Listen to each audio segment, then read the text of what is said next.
Saya adalah Risti Sipitia dari Universitas Mula Warman.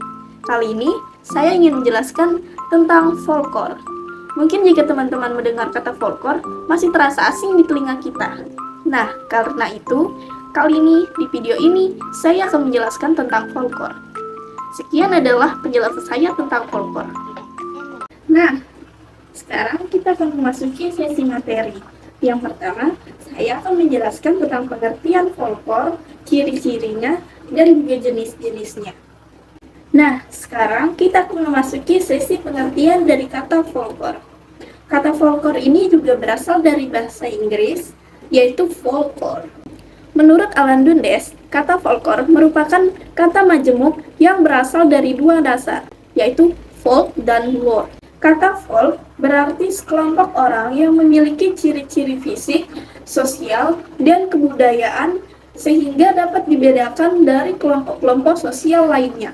Sedangkan kata lore diartikan sebagai kebudayaan yang diwariskan secara lisan atau melalui contoh yang disertai gerak isyarat atau alat pembantu pengingat. Nah, sekarang kita akan memasuki sesi ciri-ciri folklore. Folklore di sini memiliki beberapa ciri-ciri. Di sini ciri-cirinya ada 9. Akan saya jelaskan secara ringkas. Yang pertama, penyebarannya dilakukan secara lisan, dari tutur mulut satu generasi ke generasi berikutnya. Lalu yang kedua, penyebarannya bersifat tradisional, yaitu disebarkan dalam bentuk tetap atau dalam bentuk standar. Lalu yang ketiga, berkembang dalam versi yang berbeda-beda.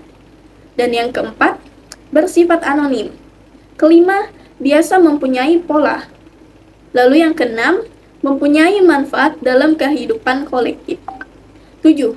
Bersifat pralogis. Dan yang kedelapan, menjadi milik bersama atau kolektif dalam masyarakat tertentu. Lalu yang kesembilan, umumnya bersifat lugu dan polos sehingga sering kali kelihatan kasar atau terlalu sopan. Berikutnya saya akan menjelaskan jenis-jenis folklore.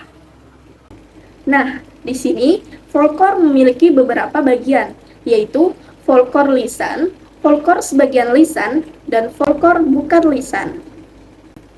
Jika kita membahas folklore lisan ini dikenal juga sebagai fakta mental.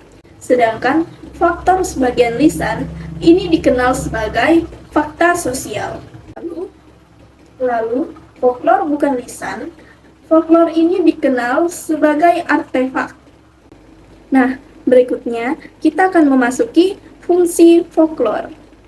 Dalam fungsi folklore memiliki 4 bagian, yaitu selanjutnya adalah pengertian folklore. Folklore berdasarkan dari kata bahasa Inggris yaitu folklore. Menurut Alan Dundes, kata folklore merupakan kata majemuk yang berasal dari dua kata dasar, yakni folk dan lore. Kata folk berarti sekelompok orang yang memiliki ciri-ciri pengenalan fisik, bentuk sosial. Sampai jumpa. Dalam fungsi folklore terdapat 4 bagian. Yang pertama, sebagai sistem proyeksi, yaitu sebagai alat pencermin angan-angan suatu kolektif. Lalu yang kedua, sebagai bentuk pengesahan pranata-pranata dan lembaga-lembaga kebudayaan.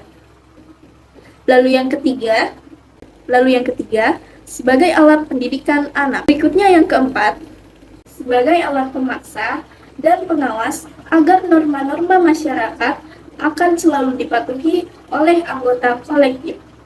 Nah, sekian adalah penjelasan tentang folklore. She might put my